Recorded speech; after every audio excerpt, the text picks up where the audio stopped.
Hello and welcome to Fulton Street Beats. You guys are gonna want to watch this video if you're interested in the Jaymz Tempest.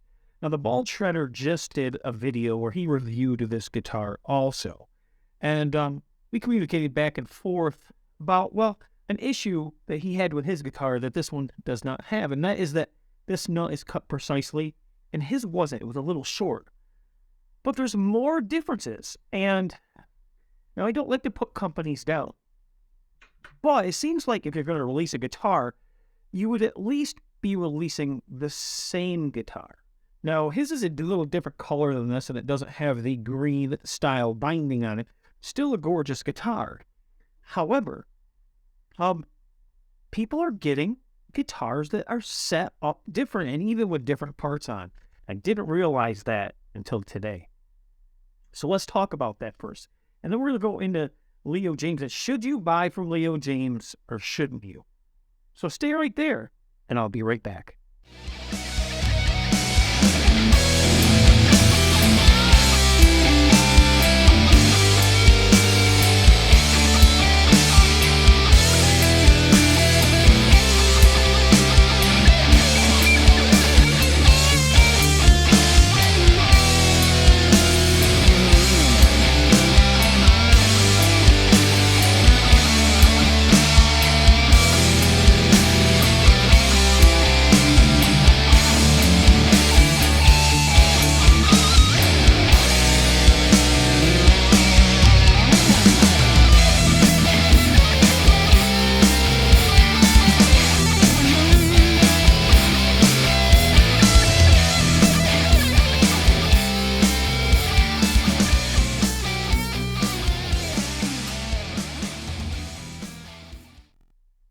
Now, I hope you like the sound of that guitar. I think it sounds really, really good. As a matter of fact, I stand by my statement that this is the best $200 guitar, sub-$200 guitar that you can find right now. But wait, because now they're not under $200. Now they've raised the price on them. And I gotta tell you, appearances are different on some of these guitars. The way they're set up is different. So I'm going to approach this today. This isn't scripted, so bear with me, okay? Pickups are fantastic. I've heard other people with horror stories with the pickups and tons of feedback on for their amp. I'm not getting that, as noted before. Now, you'll get some if you get right up close, but it's not bad. Keep in mind, these are active pickups and they sound tremendous. It's one of my main reasons why I love this guitar. Number two is the way it plays, the way the neck feels in these frets. Now, I wanted to say that these frets were larger than, well, most guitars that come through here. And they are. They really are. However, the Bald Shredder's guitar, he said his frets were really small, and I noted it when I saw, I don't know if you can see it on here or not, these are very tall, very pronounced, and very close to my Schecter extra jumbo frets. So obviously, they're putting different frets in the same guitars. Man, that's scary, right? Because you don't know what you're getting. If I'm bringing you a review, I want to make sure that I'm telling you what you're getting. And another thing, some people are getting stainless steel frets, and some people are not getting stainless steel frets. Now, how do you know if you got a stainless steel fret guitar? Well, it's simple. They're magnetic. Put a magnet on it. It's a simple way to tell. You don't have to tell by looking. You can just put a magnet on it. If the magnet sticks, you know they're stainless steel. If they're a copper base, they're not going to stick. So, real simple way of telling right there. Magnets stick to these frets. There's no doubt they're stainless steel. And they're done exquisitely.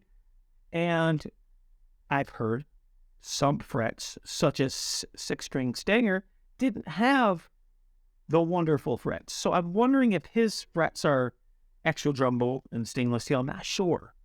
The Bald Shredder says that his frets are stainless steel, so I'm not going to doubt him. He knows what he's talking about for sure. So let's talk about neck thickness. Now, this neck thickness, and this is a thin C on this one. Very, very thin C. And I noticed on the bald shredders, he's got like a base, like a Fender baseball bat size. It's a pretty thick neck. So once again, another difference. Now, as I explored this guitar more, I figured out some other things. I figured out that, wow, what a great action it has, but they actually took the time. There's a shim under the neck. They shimmed this neck. So the neck is shimmed. So I got a wonderful example where they took the time to set it up right. Now, is it just that some people got a first run, some people got a second run? I don't know. Apparently some people have contacted Leo Jaymz, but I've had no luck ever getting a hold of Leo Jaymz. That bothers me. I have questions for Leo Jaymz, and it really bothers me. I actually had a comment come into one of my comment sections when I was reviewing this guitar saying, and it said it was Leo Jaymz, and it said we couldn't get it through Amazon. Well, I didn't contact you through Amazon. I used your website to try to contact you multiple times. I've emailed you multiple times, and just recently, I say just recently, 5 days ago, 4 or 5 days ago, I even tried to contact them through their Facebook page, through Messenger, through the Contact Us button there too, and crickets. Not impressed, and I can't endorse or put my stamp of approval on a guitar that has no customer service, or at least someone you could at least email. I can't do that. So, I have to be fair and tell you that out of the 4 Leo Jaymz products that I have had, that's right, this is the 4th one, they've all been very, very good.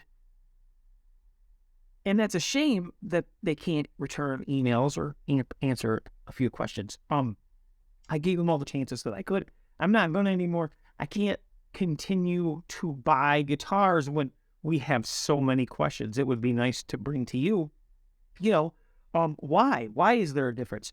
Or was there a problem with the first batch? Was there a problem with this? Is there a problem with this? How is this going to come? So I can convey it to you. Hey, wait, buy the next one, whatever. And why is mine so bloody good, right? This is a fantastic guitar, and everything works on it in conjunction with each other. I have no complaints on this guitar. This guitar's freaking awesome. The only thing I did was change the strings and add some tools to the back.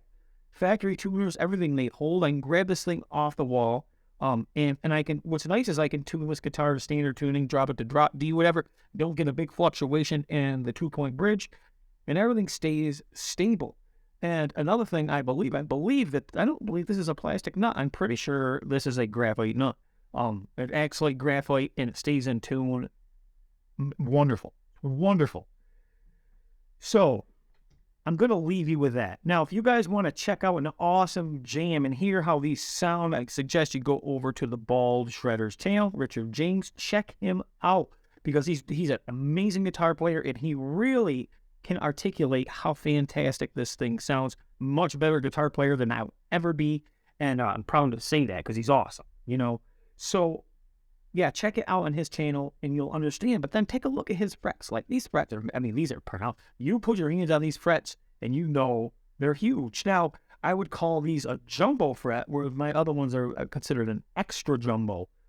But I'm telling you, there's not a big difference. Now, a small fret guitar, such as this Amuse that just came in, this has I wouldn't even call these medium jumbo. These are just standard frets. Best fret job I have here, though. So that's another thing. Budget guitar with the best frets here, but they're not a large fret at all. So these are very small, and I don't know if you could see the difference between the frets, but there's a huge, massive difference between these frets and these frets. Although I say better fret job. This isn't really a fret job. These are ball end frets, so it's kind of a lot easier to get these right. The difference is when these frets do sprout, when something in the wood does shrink, it's really hard to get that shape back when you try to take a file tool. So that's the difference. But they're fantastic frets. And like I said, stainless steel in this one. Others aren't stainless steel. So we got difference in pickups, difference in frets, difference in guitar necks. You guys see this neck? It's so thin. It's a thin neck. This is like the size of a Wizard 3. That's what this feels like. All the gems that have come through here, that's what it feels like, a Wizard 3 neck. Maybe even a little thinner. So, Lil James, if you're listening, what are you doing?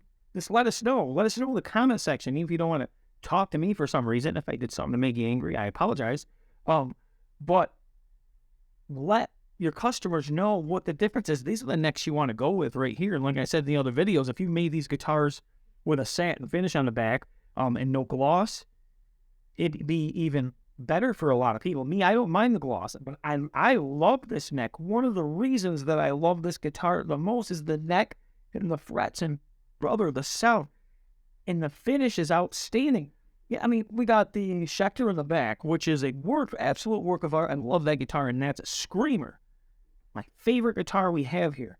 This is second, and this is $200. So, I mean, it is what it is. And everything I keep are great players. I keep the players. And surprisingly, a lot of times they're very inexpensive guitars. And the expensive ones go away. Because at the end of the day, it's how you feel when you play them. So, I love the guitar. If you guys want to take a chance on it, I'll leave a link in the description if you want to take a chance on it. And if you do, please let me know in the comment section, if you do, what kind of results you had with yours. Did you have a thin neck? Did you have a thick neck? Did you have pickups that were microphonic, really bad, or not microphonic? Did you have an awesome setup or a horrible setup? How was the quality? How was the nut? How is it holding up? These are the things we need to know so we can keep everything true and keep everything rock and roll. All right, guys, thanks for watching. And remember, it is rock and roll that makes the world do that. All right, guys.